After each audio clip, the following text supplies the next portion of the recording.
Ating simula ng umaga ng mga balitang dapat nating malaman sa 774 Balita Ngayon. 774 Balita Ngayon. 30 minutong pag-uulat ng mga impormasyon at mga pangyayari sa loob at labas ng bansa. 774 Balita Ngayon. Kasama ang buong pwersa ng 774 News Team. 774 Balita Ngayon. Sa himpilang pinagkakatiwalaan sa balita at serbisyo publiko. DWWW 774, your ultimate news and music radio. At ngayon, narito ang inyong mga tagapagbalita. 774 Balita Ngayon.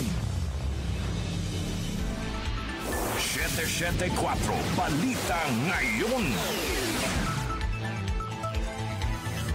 Magandang umaga, Luzon, Visayas at Mindanao. Ngayon po ay araw ng Biyernes, November 21, 2025. Narito na ang 774 Balita Ngayon. 774 Balita Ngayon. At sa ating pong mga headlines. Dating Bamban Tarlac Mayor Alice Go hinatulan ng habang buhay na pagkakakulong dahil sa qualified trafficking.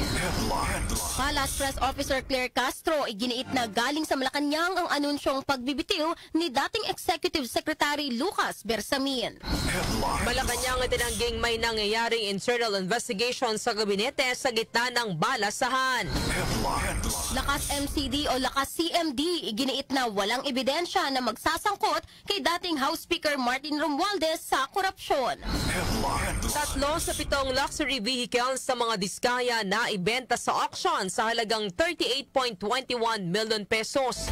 Malacanang tiniyak na gagamitin ng tama ang kikitain sa auction ng luxury vehicles ng mga diskaya. PNP mas pinaigting ang presensya sa mga eskwelahan at komunidad matapos ang sunod-sunod na bomb threat. Sa atin namang Metro News, sa full alert na paiiralin pa rin ang PNP bilang bahagi ng paghahanda para sa November 30 rally. Sa ating Science and Technology News, kauna-unahang bamboo waiting shed sa Pilipinas itinayo sa isang paaralan sa Lawag City. Sa atin naman po Lifestyle News, sa Chocolate Lover Incorporated magsasara na matapos ang halos 4 na dekada. Sa ating music trivia ngayong petsa, nag-premiere sa Los Angeles ang iconic music video na ito ni King of Pop Michael Jackson. Ano ang alamin na to? Ano ang music video na ito? Alamin na. Sa atin namang balitang kakaiba, isang lalaki sa Russia taon-taong nagpapalit ng pangalan para makatakas sa pagbibigay ng sustento sa kanyang anak. Ang ating po oras, 6:41 ng umaga. Kami po ang inyong tagapagbalita, Darlene Olanyo. At ako naman po, si Kenny Gacosta. Narito naman ang detalye ng mga balita. 774 Balita Ngayon. Hinatulang guilty sa kasong qualified trafficking in person si dating Bamban Tarlac Mayor Alice Go. Nakasal sa desisyon ng Pasig City Regional Trial Court Branch 167 na napatunayan ang partisipasyon ni Go sa pag-oorganisa at pagpapatakbo ng mga aktibidad na nagresulta sa human trafficking sa Balfo Compound na naging sentro ng kontrobersiya dahil sa umano'y mga iligal na aktibidad, pangmamaltrato at pang-aabuso sa mga dayuhan at Pilipinong manggagawa. Pinatawan si Go ng panghabang buhay na pagkakakulong o reklusyon perpetua alinsunod sa parusa para sa qualified human trafficking. Ayon sa Presidential Anti-Organized Crime Commission o PAOCC, hinatulan din ng Pasig RTC Branch 167 ng mga kapwa-akusado ni Go na sina Rachel Malonzo Carrion, Jamie Lynn Cruz at Walter Wong Rong. Bukod dito, inatasan din sila na magbayad ng 2 million pesos na multa bawat isa at magbigay ng monetary reparations para sa mga biktimang naghain ng reklamo. Kinasuhan si Go ng paglabag sa Anti-Trafficking in Persons Act of 2003 na inamyendahan ng Expanded Anti-Trafficking in Persons Act of 2012 at ng Expanded Anti-Trafficking in Persons Act of 2022. May kaugnayan ng kaso sa pagsalakay sa isang Philippine offshore gaming operator o Pogo Hub sa Bamban noong June 2024 kung saan mahigit 800 Pilipino at dayuhan ang nasagip. 774 Balita Ngayon. Samantala, pinanindigan ni Palace Press Officer Claire Castro na ang anunsyo na pagbibitiw ni dating Executive Secretary Lucas Bersamin ay mula sa Malacanang. Tugon ito ni Castro sa naging pahayag ni Bersamin na hindi siya nagbitiw sa pwesto. Taliwas sa naunang anunsyo ng Malacanang na nag-resign siya dahil sa delikadesa. Ayon kay Castro, iginagalang niya ang sentimiento ni Bersamin. Ngunit nilinaw nitong ang anunsyo ay hindi niya personal na interpretasyon kundi batay sa impormasyon at direksyong ibinaba ng palasyo. Bahagi rin niya ito ng reorganization na isinasagawa sa administrasyon para matiyak na maayos at tuloy-tuloy ang takbo ng pamahalaan sa gitna ng mga pagbabago. Muli po, ang pina-announce po sa atin ay galing sa palasyo at kung ano po nararamdaman ni E.S. Bersamin, yun din po na ginagalang po natin ang kanyang nararamdaman. At kung ano po ang sinabi lamang ng po ng palasyo, yun lamang po ang ating in-announce. Itinanggi naman ni Castro na may nagaganap na biglaan o hindi maayos na pagtanggal sa mga opisyal ng administrasyon. Normal anya ang mga pagbabago sa liderato dahil lahat ng opisyal ng ehekutibo ay nagsisilbi batay sa kagustuhan ng Pangulo. Lahat naman po kami ay ang aming service ay upon the pleasure of the President. Sabi nga nila, pagpasok mo dito, hindi mo alam kung ito naman yung huling araw mo. So lahat po kami dapat ay handa doon. Yan po ang pahayag ni Palace Press Officer Claire Castro. 774 Balita Ngayon. Itinanggi ng Malacanang na may nangyayaring internal investigation sa lahat ng miyembro ng gabinete kasunod ng cabinet shake-up sa administrasyon ni Pangulong Ferdinand Marcos Jr. Ayon kay Palace Press Officer Claire Castro, walang anumang impormasyon na nagsasabing iniimbestigahan ang buong gabinete. Hindi anya dapat ipagpalagay na dahil may balasahan ay isinasailalim na sa investigasyon ang lahat ng opisyal. Gate ni Castro, ang nagaganap ay regular na performance evaluation ng Pangulo na isang normal at karaniwang proseso upang matiyak ang maayos sa takbo ng administrasyon. Wala po ang masasabi ng lahat ay under investigation. So, ang maaari lamang pong sinasagawa ng Pangulo yung performance ng bawat kabinete at yun naman ay usual at regular. Pero kung patungkol po sa mga sinasabi natin maanumalyang flood control projects at wala naman pong nababanggit o nasasabi, parang hindi naman po kailangan mag-imbestiga patungkol dito. Matatandaang sinabi rin ni Castro na sinumang opisyal na naniniwalang may bahid ng anomalya o isyu ng katiwalian ng kanilang pangalan ay mas mainam na sila mismo ang kusang magbitiw sa pwesto. Samantala, pondong kailangan ng PhilHealth sa 2026 pinatitiyak ng Senado. Detalye po ihahatid ni Conde Bata. Iginit ni Senator Loren Legarda na ibalik sa PhilHealth sa 2026 ang mga pondong kailangan para maisakatuparan ang mandato sa ilalim ng batas. Sa interpelasyon ni Legarda sa DOH budget, iginit niya na kulang ang pondong ibinigay sa PhilHealth mula 2024, 2025 at maging sa 2026. Tinuligsa ng senadora ang insidente noong 2024 kung saan ginamit umano ng Department of Finance ang reserves ng PhilHealth habang noong 2025 ay tuluyang tinanggalan ng subsidiya ang ahensya. Hiningi ng senadora ang detalye kung saan napunta ang mga pondo para sana sa PhilHealth at anong paraan ang magagawa para maibalik pa ito. Sa ilalim ng 2026, mula sa 53.262 billion pesos na PhilHealth budget sa ilalim ng National Expenditure Program o NEP, tumaas ito sa 113.262 billion pesos matapos na idagdag dito ang 60 billion pesos na excess fund na ipinababalik ng Pangulo para sa PhilHealth. Conde Batak ng DWWW 774, your ultimate music radio. Maraming salamat, Conde Bata. 774 Balita Ngayon. Samantala, 3 sa 7 luxury vehicles sa pagmamay-ari o pagmamay-ari ng mag-asawang Curly at Sara Diskaya ang naibenta na sa isinagawang auction ng Bureau of Customs o BOC kahapon. Ayon sa BOC, nakakolekta sila ng mahigit 38.21 million pesos makaraang maibenta ang Simplex Industrial Corporation at Lestrel Jewelries sa tatlong sasakyan. Inaasahan ng BOC na makakakolekta sila ng nasa mahigit 103 million pesos kapag naisubasta subasta na ang lahat ng 7 sasakyan na pagmamay-ari ng mga diskaya. Samantala, tiniyak naman ng Malacanang na bawat pisong makukuha sa auction ay gagamitin sa tama, walang masasayang at walang mawawala. Ayon kay Palace Press Officer Claire Castro, ang kikitain mula sa luxury vehicles ay papasok sa forfeiture fund ng Bureau of Customs at agad na ireremit sa Bureau of Treasury. Samantala, mahigit 133 million pesos na halaga ng iligal na droga natagpuan sa baybayin ng Palawan. Narito ang report ni Angel Garcia. Nasamsam ng Philippine National Police itong Huwebes ang mahigit sa 133 million pesos sa hinihinalang iligal na droga sa baybayin ng Linapakan sa Palawan.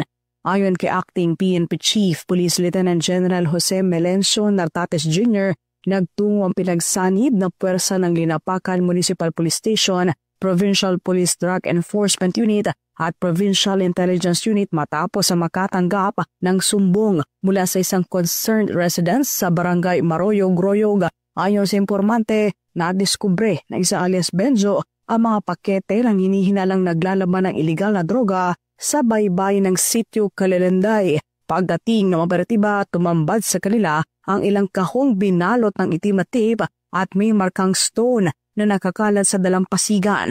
Naglalaman ang mga kahon ng hinihinalang cocaine na tumitimbang ang humigit kumulang sa 25,210 grams na may standard drug price sa 133.6 million pesos. Isinailalim na sa Palawan Provincial Forensic Unit ang mga nakumpiskang droga bago ito ibigay sa PIDEA para sa tamang disposisyon. Angel Garcia ng DWWW 774, your ultimate music radio. Maraming salamat, Angel Garcia. 774 Balita Ngayon. Iginiit ng Lakas Christian Muslim Democrats o Lakas CMD na walang ebidensyang magsasangkot kay dating House Speaker Martin Romualdez sa flood control project scandal at budget insertions. Payag ito ng partido kasunod ng video na inilabas ni dating Congressman Zaldico na nagsasangkot kay Romualdez at kay Pangulong Ferdinand Marcos Jr. sa budget insertions at pagkuha ng bilyones na halaga ng kickback. Sa statement na inilabas ng Lakas CMD na pirmado ng mga opisyal nito, binigyan diin ng grupo na hindi maaaring haka-haka at ingay ang gawing batayan ng katotohanan at mga aligasyon laban kay Romualdez. Nakasad sa statement na patuloy na pinamumunuan ni Romualdez ng Lakas CMD ng may dignidad, katatagan at commitment sa paglilingkod sa publiko. Tiniyak ng Lakas CMD na mananatili itong nagkakaisa at matatag na nakasuporta kay Romualdez na pinaniniwalaan nilang nasa panig ng tama. Samantala, Northern Luzon Alliance ng Kamara nagpahayag ng buong suporta kina Pangulong Ferdinand Marcos Jr. at House Speaker Bogie D. Grace Mariano sa detalye. Naglabas ng magkahiwalay na manifesto ang Northern Luzon Alliance ng Kamara na nagpapahayag ng lubos at nagkakaisang suporta kina Pangulong Ferdinand Bongbong Marcos Jr. at House Speaker Faustino Bogie D. III. Ang alyansa ay binubuo ng nasa 40 kongresista mula sa norte katulad ni House Majority Leader Sandro Marcos at iba pang party list congressmen. Inilabas ang manifesto of unequivocal support kasunod ng akusasyon ni dating Congressman Elizalde na iniutos ni Pangulong Marcos ang pagsisingit ng 100 bilyong piso na mga proyekto sa 2025 national budget kung saan ito kumubra umano ng bilyones na halaga ng kickback. Gabay sa hakbang ng alyansa ang kanilang sinumpaan na isulong ang pambansang interest at ipaglaban ang integridad ng mga demokratikong institusyon. Bunsod nito ay tinitiyak ng alyansa ang pagtataguyod sa hangarin ni PBBM na gawing matatag, progresibo at handa sa hinaharap ang Pilipinas. Inihayag naman ng alyansa ang suporta kay Speaker D kasunod ng mga kumalat na impormasyon na ito ay papalitan bilang leader ng Kamara. Pinuri din ng grupo ang kakayahan at pagiging patas ng pamumuno ni D na siyang naghahatid sa Kamara patungo sa pagbalangkas at pagpasa ng mga kinakailangang batas, pagpapatatag sa lagay ng politika at pagtulong sa pag-unlad ng bansa. Ito si Grace Mariano para sa DWWW 774, your ultimate music radio. Maraming salamat, Grace Mariano. 774 Balita Ngayon. Samantala sa iba pang balita, puspusan ang paglalatag ng mga proactive security measures ng Philippine National Police sa mga eskwelahan, komunidad at matataong lugar sa buong bansa kasunod ng sunod-sunod na bomb threats na nagdulot ng suspensyon ng klase sa iba't ibang lalawigan. Ayon kay Acting PNP Chief Police Lieutenant General Jose Melencio Nartates Jr., inatasan na niya ang lahat ng police unit sa field na magdagdag ng police visibility lalo na sa mga paaralan upang mapalakas ang seguridad at mabawasan ang pangamba ng publiko. Matatandaan itong November 17, 8 paaralan sa Iloilo, isa sa Digo City, Davao del Sur at isang barangay sa Ormoc City, Leyte ang nakatanggap ng bomb threats na nagresulta sa agarang pagpapahinto ng klase at paglikas ng mga estudyante. Dahil dito iniutos na ni Nartates ang mas malalim na investigasyon para matukoy ang pinagmulan ng mga mensaheng ito at para papanagutin ang nasa likod ng pagpapakalat ng takot. Tiniyak naman ng PNP na nakahanda ang kanilang mga tauhan na rumisponde anumang oras, kasabay ng panawagan sa publiko na maging mapagmatsyag at agad na i-report ang anumang kahina-hinalang aktibidad. 774 Balita Ngayon. Samantala mga kilos protesta na umano'y pinupondohan ng mga dayuhan dapat maimbestigahan ayon sa Malacanang. Chanel Salazar sa report. Pinaigting pa ng pamahalaan ang pagsisiyasat sa umano'y pagpopondo ng dayuhan sa ilang pagkilos na naglalayong guluhin at mahinain ng administrasyon ni Pangulong Ferdinand Marcos Jr. Ito'y kasunod ng pahayag ng Armed Forces of the Philippines na posibleng may dayuhang pondo ang ilang kilos protesta, kabilang ang EDSA rally na pinangunahan ng mga retiradong sundalo at pulis. Ayon kay Palace Press Officer Claire Castro, iniimbestigahan na ito ng AFP at PNP. Kung mapapatunayan anya ay malinaw na pagtataksil ito sa bayan. Git pa ni Castro, hindi dapat nakikialam ang kahit sinong banyaga sa panloob na usapin ng Pilipinas. Mismo ang pamunuan po ng AFP ay sinabi po sa atin na continuously nagche-check po sila at closely coordinating with the PNP regarding this. At kung ito man ay may katotohanan, kapwa Pilipino, kung may katotohanan at makikita po sa kanilang pag-iimbestiga na foreign-funded itong kanilang isinasagawang rally, masasabi po natin ito'y pagtataksil sa bayan. Si Palace Press Officer Claire Castro. Ako si Chanel Salazar ng DWWW 774, your ultimate music radio. Maraming salamat, Chanel Salazar. 774 Balita Ngayon.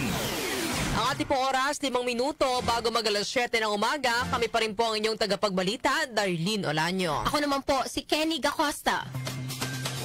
774 Balita Ngayon. Metro News. Sa atin naman pong Metro News, patuloy na paiirali ng PNP ang full alert status bilang bahagi ng paghahanda sa malawakang demonstrasyon sa darating na November 30. Ayon kay PNP spokesperson at Public Information Office, Chief Police Brigadier General Randolph Tuanyo, nagpapatuloy ang deployment ng Manila Police District sa Menjola Peace Arc sa gitna ng mga protesta. Sinabi rin ni Tuanyo na nagpapatuloy ang pagpaplano nila sa kanilang deployment para sa November 30 rally. Tiniyak rin ni Tuanyo ang pagpapatupad ng maximum tolerance sa protesta, ngunit inihayag din itong magpapatupad sila ng zero tolerance for violence. Hinimok naman ng PNP ang mga lalahok sa protesta na sumunod sa instruksyon ng pulisya at makipagtulungan upang mapanatili ang ligtas at maayos na kilos protesta. Foreign exchange rates. Narito ng update sa ating foreign exchange rates. Ang palitan ng piso kontra dolyar ay nasa 58 pesos and 90 centavos. Nasa 67 pesos and 97 centavos naman ang palitan ng piso kontra euro. Habang ang British pound ay nasa 76 pesos and 93 centavos. Ang palitan naman ng piso kontra Saudi Riyal ay nasa 15 pesos and 71 centavos. Habang ang Japanese yen ay nasa 37 centavos. Lotto results. Update naman po tayo sa resulta ng Lotto. Ihatid po sa atin ni Jonah Bakiran. Jonah. Narito na ang mga lumabas na winning combination sa Super Lotto 649 na binola kagabi November 20, 49, 19, 28, 40, 43 at 9. May papremyo naman ito na 15,840,000 pesos. Ang bola naman sa Lotto 642 ay ang 27, 16, 38, 30, 39 at 10. Kung saan naabot sa 5,971,209 pesos and 40 centavos ang jackpot prize. Kapwa naman walang nanalo sa nasabing mga numero. Ako po si Joe ng Bakira na nagsasabing wag lang umasa sa bola at tumaya sa buhay para maka-jackpot ka ng tagumpay. Maraming salamat, John ng Bakiran. Science and Technology. Science and Technology. Para naman sa ating Science and Technology News, kauna-unahang bamboo waiting shed sa Pilipinas itinayo sa isang paaralan sa Lawag City. Detalye ihatid ni Rosemay Miranda. Nagtayo ang Forest Products Research and Development Institute ng Department of Science and Technology o DOST-FPRDI ng unang bamboo waiting shed sa harap ng Lawag Central Elementary School sa Lawag City, Ilocos Norte. Sinabi ni DOST Secretary Renato Solidum Jr. na simbolo ito ng climate resilience para sa mga komunidad. Ipinaliwanag naman ni DOST FPRDI Director at bamboo expert Rico Cabangon na binuo ang bamboo waiting shed gamit ang octagonal bamboo joining system na gawa sa bakal at kaya nito ang bigat na hanggang 1.7 tons. Ang istruktura ay nilagyan din ng mga solar-powered na ilaw at charging station. Inihayag ni Cabangon na nagkakahalaga ang itinayong bamboo structure ng 150,000 pesos at kayang tumagal ng 10 hanggang 15 taon at posible pang humaba ang lifespan nito sa pamagitan ng tamang maintenance. Ang bamboo waiting shed ay mayroon ding roofing system na nagpoprotekta sa istruktura mula sa mainit at maulang panahon. Sinabi ni Lawag City Mayor James Brian Alcid na ang kanilang local government unit ang mamamahala sa maintenance ng bamboo waiting shed, gayon din na umaasa rin siya na hindi ito makakaranas ng vandalism at iba pang pagkasira dahil matatagpuan ito sa isa sa mga pinakaabalang intersection ng lungsod at malapit sa Lawag City Police Post. Manatiling may kaalaman sa aghamang teknolohiya sa gitna ng pagiging moderno ng ating mundo. Ako si Rosemay Miranda ng DWWW 774, Ultimate Music Radio. Maraming salamat sa iyong Science and Technology News, Rosemay Miranda. Lifestyle News. Lifestyle News. Sa atin naman po lifestyle news, sa Chocolate Lover Incorporated magsasara na matapos ang halos 4 na dekada. Detalye po ihatid ni Mika Fajardo. Matapos ng 36 na taon sa negosyo, magsasara na ngayong Disyembre ang baking supply stores na Chocolate Lover Incorporated sa Quezon City na kinala sa Malacastillo nitong gusali. Kinumpirma ito ng may-ari na si Annie Carmona Lim sa pamamagitan ng isang social media post at sinabing magsasara na ang kanyang baking supply store pagkatapos ng Pasko. Paliwanag ni Lim ang dahilan ng kanilang nalalapit na pagsasara ay ayaw ng manahin ng kanyang mga anak ang negosyo dahil naninirahan na sila sa ibang bansa. Ibinahagi rin niyang ibinebenta na nila ang Malacastilyong gusali ng tindahan, ngunit dahil wala pang bumibili nito sa ngayon, plano nila itong paupahan muna. Tinapos niya ang kanya post sa pamamagitan ng pasasalamat sa lahat na naging bahagi ng kanilang negosyo sa loob ng matagal na panahon, kasunod dito ang pamamaalam sa baking supply stores na itinuturing niya na rin parang isang anak. Ako po si Mika Fajardo ng DWWW 774, Your Ultimate Music Radio. Maraming salamat, Mika Fajardo. Music Trivia. Music Trivia.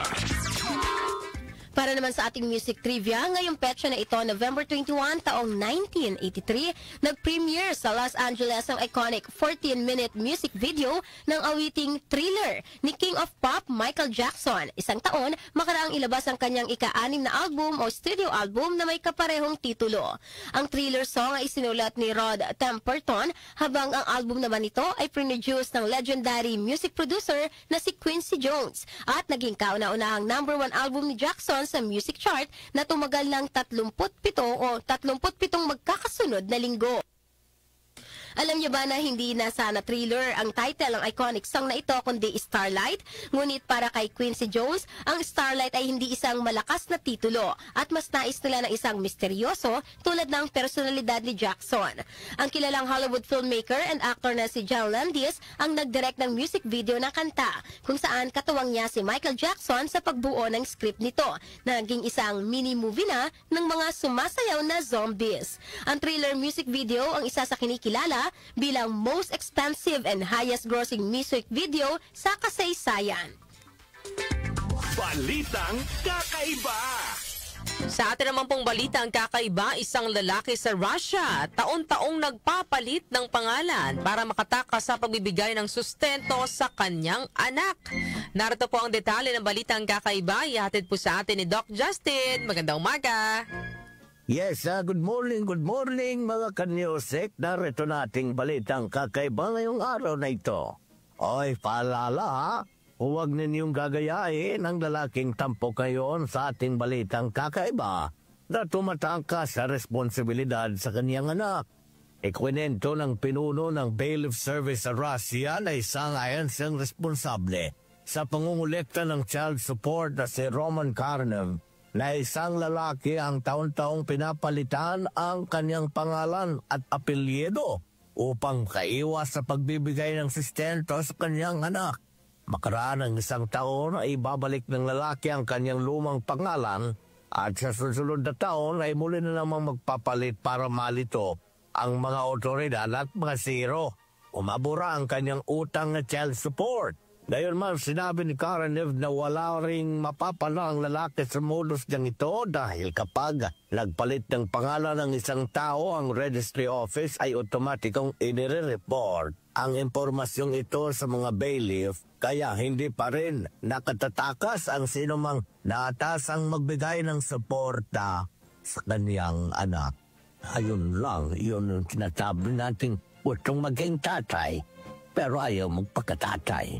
Naku po ha, pananagutan sa batas ang pagsuporta sa anak. Kaya dapat maging responsable tayo at tabilib tayo sa mga tatay at magulang na ginagapang talaga ang kanilang mga anak sa hirap at ginawa. Ano? Alright, maging leksyon ito ang ating balitang kakaibang araw ito sa mga irresponsableng ama. Iyan ang ating balitang kakaiba ngayong araw na ito ko si Doc Justin. Just out na ko. Thank you. Maraming salamat, Doc Justin. At syempre, Kenny, bago tayo magtapos sa ating balitaan, ngayong araw po ng Biyernes, bigay ko lang ang ating question of the day, ang ating topic na bibigyan po natin ng opinion sa ating pong programang Opinion Mo, Opinion Ko. Payag ba kayong magkaroon ng caretaker president na di dumaan sa line of succession at hindi politiko? Ayan, ulitin ko mga kanyusik, payag ba kayong magkaroon ng caretaker president na hindi dumaan sa line of succession at hindi politiko? So mamaya pag-uusapan natin kung bakit yan ang ating bibigyan ng opinion ngayong araw po ng Friday. Pero para sa mga gusto nang magbigay ng kanilang opinion, ito po ang ating text line 0929-321-8738 o kaya ay maaari din po kayong mag-comment sa ating Facebook Live at sa ating YouTube channel. Inyo pong narinig ang mga may init na balita ngayong araw po ng Biyernes, November 21, 2025. Kami po ang inyong tagapagbalita, Darlene Olanyo. Ako naman po si Kenny Gacosta. Napasa inyo ang 774 Balita Ngayon. 774 Balita Ngayon.